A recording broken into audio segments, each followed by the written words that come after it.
My name's Caroline. I'm a journalist. I've got a two-part question here.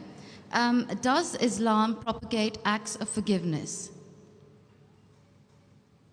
Yes or no? Does Islam propagate acts of forgiveness? Just ask the question, does Islam propagate acts of forgiveness? Of course, yes. And every chapter, every surah of the glorious Quran begins with the formula, Bismillah ar-Rahman ar-Rahim. In the name of Allah, most gracious, most merciful. So why does it... Yes, sister. Second part of the question. And the second part of the question is, why does it Yes, permit, why does Islam permit honor killings? Honor killing? Yes. What do you mean by honor killing, sister? Honor killing, the right to avenge your brother's blood in the name of Allah.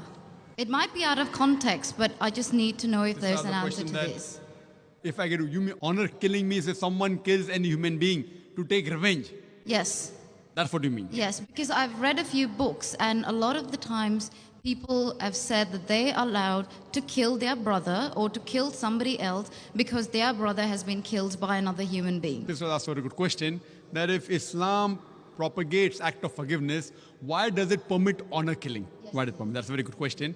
Sister, if you analyze this mention in the Quran, in Surah Baqarah, chapter number 2, verse number 178, the had penalty, the punishment of death, on the basis of qisas.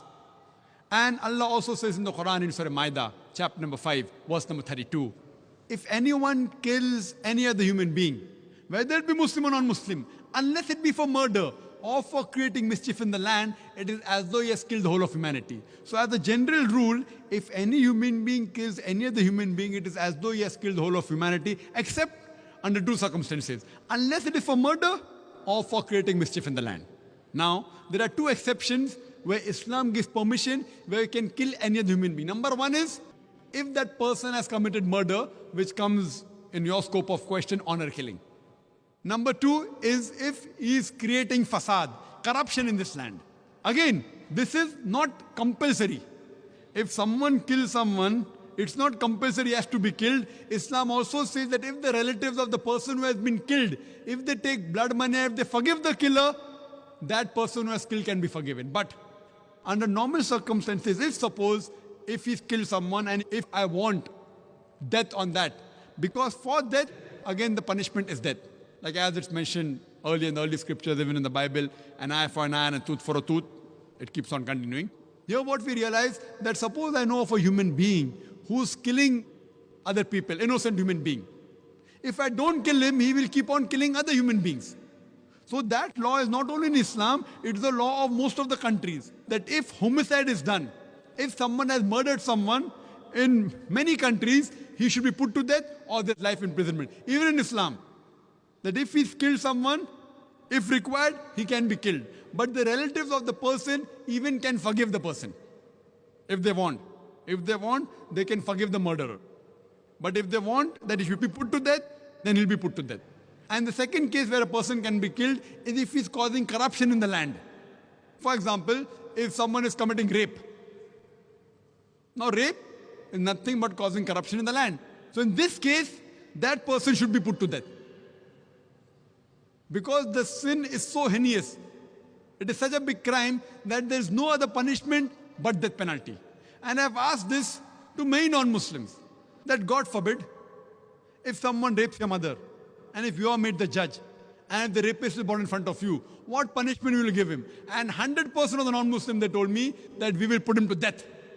Some went to the extreme of saying we will torture him to death. So why these double standards? You know, in America, which happens to be one of the most advanced countries in the world, according to the FBI statistics, in 1990, every day on average, 1,756 cases of rape took place. According to 1996 statistics, US Department of Justice, every day 2,713 cases of rape took place. 1990, 1,756. 1996, 2,713. Maybe the Americans got more bold.